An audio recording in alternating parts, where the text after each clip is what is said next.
Welcome Sci-Fi Channel and Sci-Fi.com viewers to the Superhero After Show. You've known them as Mr. Mitzvah and Miss Limelight, but I'd now like to welcome Sir Ivan and Trisha to the Feedback Lounge.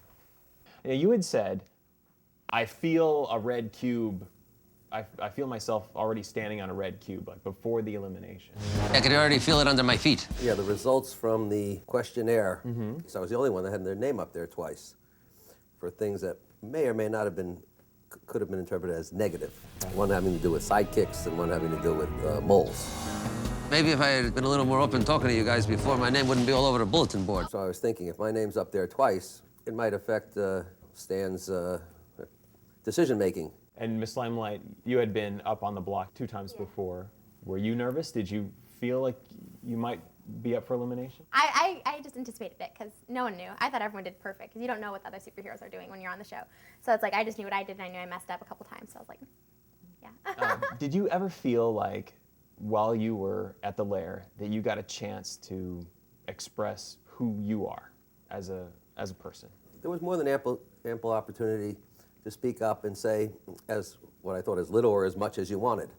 Apparently I spoke up too little and they wanted me to speak up more. He's here to teach about the events of the past, but then he didn't want to share those details with I us. thought there's a time and a place to bring up certain things, and that when there's a comfort level established and it's appropriate, then it's time to, like, you know, bare your soul, things like that. So is there anything that you feel like you didn't get an opportunity to express that you would have liked to? No, in terms of that, mission accomplished.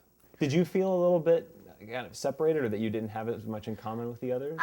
Like we all got along really well, but you know, they'd always be like, well, she's young, so she doesn't know. You know what I'm saying? But they don't mean it like offensively. Whipsnap and I thought we'd be so different because it's like, you know, she's older and just so different backgrounds, but we're actually the same in the house. So, and she like helped me, like through the whole experience, she was like the one that like helped me the most. It was weird. Behind those tears, you remember this one thing. I am somebody. That was the thing I missed most about being eliminated. Not being able to spend time with a great bunch of people that think in the right direction and have great feeling and sensitivity for the rest of the world, not just themselves. Someone else is going to go home tonight. So did you feel that you were probably going to be named as the second person as soon as he said that? Yeah, because he's like, wait, and then I'm like, yeah, it's probably not gonna happen. Because when you're on the elimination block, it's kind of like a warning, kind of like change, and so we had 2 warnings, and it was like, yeah. Oh my gosh, I almost lost it. Ms. Limelight. My fellow superheroes were so sweet because they all came off of their blocks, which we're not supposed to do, but they all came off the blocks and said goodbye to me, and it was nice. How about for you? Did it feel painful for you to be eliminated, or what were you feeling? I was more shocked, you know, as opposed to pained, and just felt that the longer I would have remained in the competition, probably the more time I would have had to get a lot of important messages across.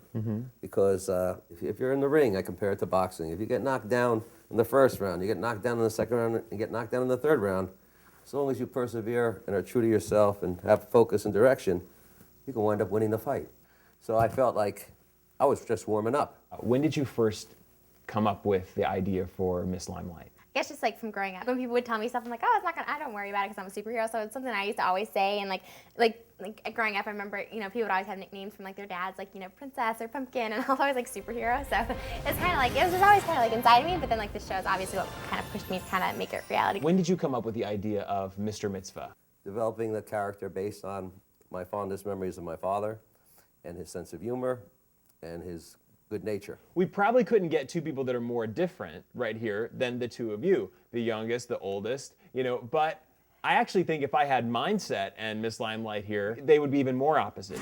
I don't think you are dumb. I think it's a part that you're playing, and it's kind of the... I mean, just tell me a little bit about that. The cameras were on. I had asked a question. I guess it was a dumb question to him. So when the cameras were off, he's, you know, I asked him, I'm like, did I say something stupid? He's like, you know how to play it up and stuff. It's like, he's like, you know, you're a fake person. I don't like fake people. Fake people are out of my life and stuff. And It's better that she asks questions that she thinks might even be stupid or someone else thinks might be stupid than to not ask the questions at all. Yeah. Absolutely. Because if she doesn't ask the questions at all, she's going to stay stupid.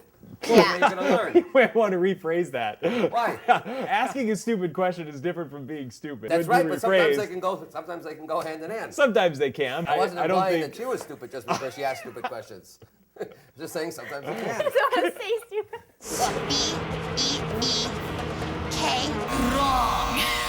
Did you feel like you really got an opportunity to shine in any of the team exercises? Not at all, because it was such a contradiction. Because on one hand, he says it's all about teamwork, but I know, especially with the card challenge and stuff like that, a lot of people would just say, "Oh, you're not doing anything. Go to the back." And so to me, it was like, well, if I argue with them, that's not really teamwork. You know what I'm saying? So I was like, well, if they really want me to go to the back. However, at the final challenge at the amusement park, someone had asked me, "Let me do your lot, because I'll do it faster."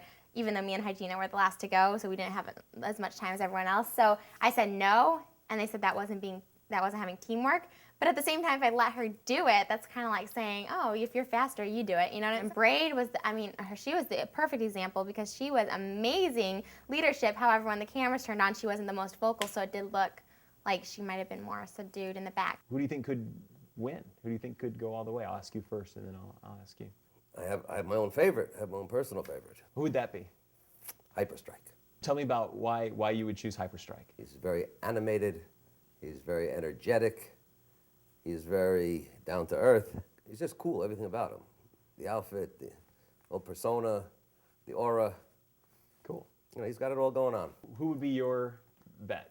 The diffuser is like the ultimate superhero. He did take the lead, which is, I think, what you're supposed to do anyways. But also, like, even off camera, like, he would be there late at night, like, and he'd be cracking people's backs. And even, like, me, like, I would stay up late in the kitchen or something talking, and he'd wait up and turn off the lights behind everyone. Like, he just had really good manners, and just, you don't see that. Because the first thing I'm like, you're not from LA. But Parthenon is is the unlikely superhero to me. Like, I mean, he's so into comics and stuff like that. But I would really love to see him win, just because he has such a different take on everything in life. Well, what was for you the most challenging part of the experience? The challenging was the first contest in the wind tunnel, in that cold cement alleyway, being blasted with high winds. I thought that was the test where I was going to possibly injure myself, not the running one. Right, where I went running down the ramp. So what would you say is the highlight of this whole experience for you? Actually, my highlight, it's kind of weird because it would be the lowest part usually to most people, but the final, when he eliminated me, the fact that he said that, you know, I was maturing before his eyes and he really loved it and he seen me grow, and I was like, no, nobody really says that to me ever. I've never had that said to me.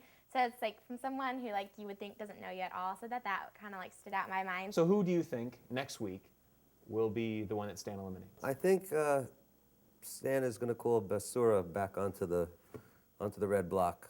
She's actually my favorite. I just think she'd probably be next to go as Hygiena. I just think, you know, maybe, I don't know. Okay. I don't know what you mean.